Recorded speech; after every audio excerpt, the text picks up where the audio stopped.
I thought I was the only person in the building. Then the night shift security monitor beeped. Someone or something was standing in the hallway behind me, but when I turned around, the hall was empty. Just the flickering hum of dying fluorescent lights and the absolute crushing silence of a three-story logistics warehouse at 3 a.m. I've worked the graveyard shift at the central logistics hub for 3 years. It's a massive concrete labyrinth of aisles, pallets, and shadows. The pay is decent, the work is mindless, and it's lonely. But I've always liked the solitude. Or I did, until tonight. Tonight started like any other. I clocked in at 10 p.m. The day shift manager gave me the usual keep an eye on the perimeter nod, and by 11 p.m. the building was mine. It's a strange feeling, being in a space designed for 200 people when it's completely hollow. You hear things. The building settles, the metal racks groan under the weight of thousands of packages, and the wind whistles through the high vents. You learn to ignore the background noise of a structure this size. But at 2:14 a.m. the background noise changed. I was in the break room heating up a cup of coffee when I heard it, a rhythmic thud. It wasn't the groan of the building, it was sharp, deliberate, thud, thud, thud. It sounded like someone was striking the main loading bay door with the palm of their hand. My first thought, a disgruntled delivery driver who missed the cutoff. It happens. People get desperate, they pound on the doors, they leave. I sighed, grabbed my heavy-duty flashlight, and started the long walk toward the loading bay. As I walked, the silence felt heavy. Usually, the warehouse has a comforting, industrial hum. Tonight, it felt like the air itself was holding its breath. I reached the loading bay. The heavy steel door was locked tight, bolted from the inside. I checked the manual deadbolt. It hadn't been touched. I shined my light along the surface of the steel. That's when I saw it. Right at eye level, the heavy-gauge steel was dented.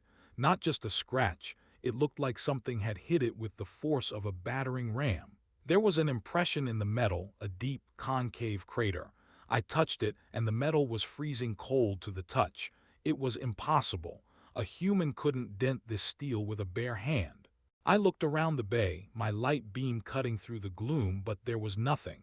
Just empty concrete and the distant, flickering light of the next row. My heart began to race, a cold, sharp rhythm in my chest. I retreated to the security desk, my pace quickening with every step. I had to know.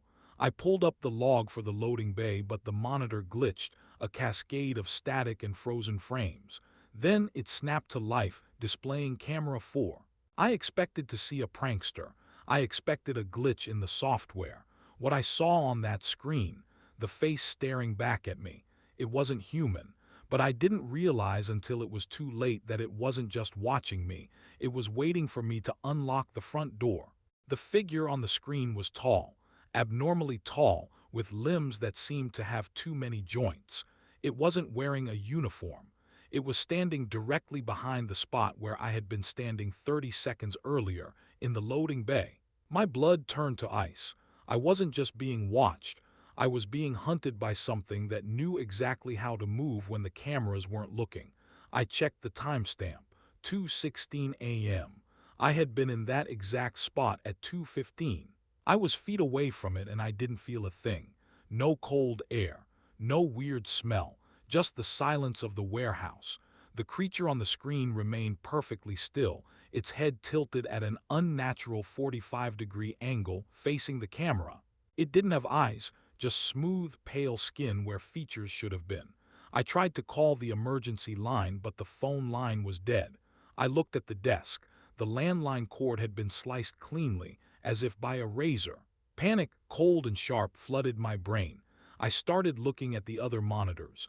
Every single feed, the aisles, the parking lot, the front office, showed the same thing, nothing. But as I flipped through them, I noticed a pattern. The shadows in every room were longer than they should have been, and they were all moving toward the security desk.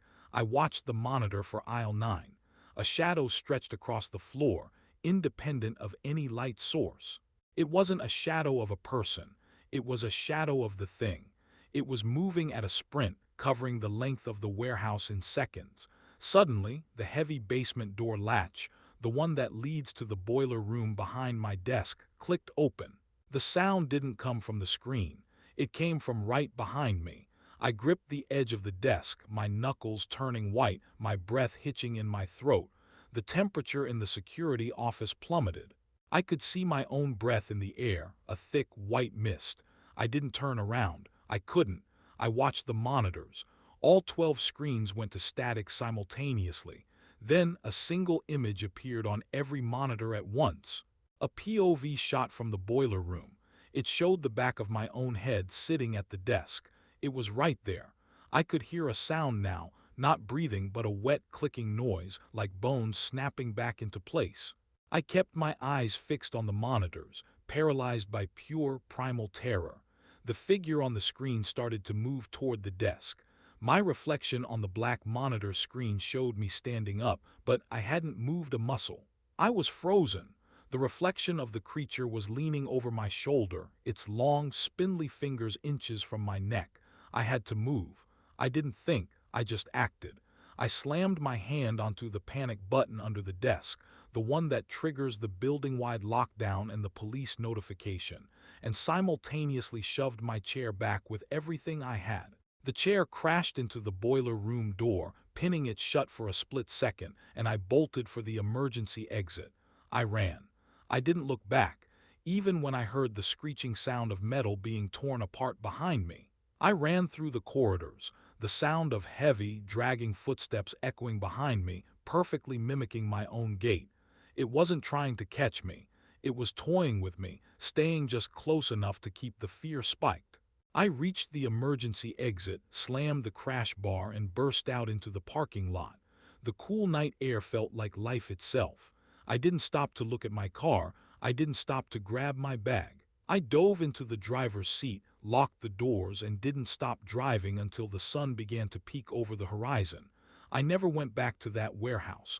I never got my last paycheck. And I never, ever worked the night shift again. People tell me it was a hallucination, a breakdown brought on by stress and sleep deprivation. But I still have the photo. Before I bolted, I took a screenshot of the monitor with my phone. It's a blurry, low-resolution mess of static and shadow. But if you zoom in, just behind the desk chair, you can see a hand with 6 fingers wrapped around the back of my chair. Every time I hear a thud in the dark, my heart stops. Because sometimes when the building is empty, you realize you were never really alone. Something is still waiting in the dark, watching and knowing exactly where you are.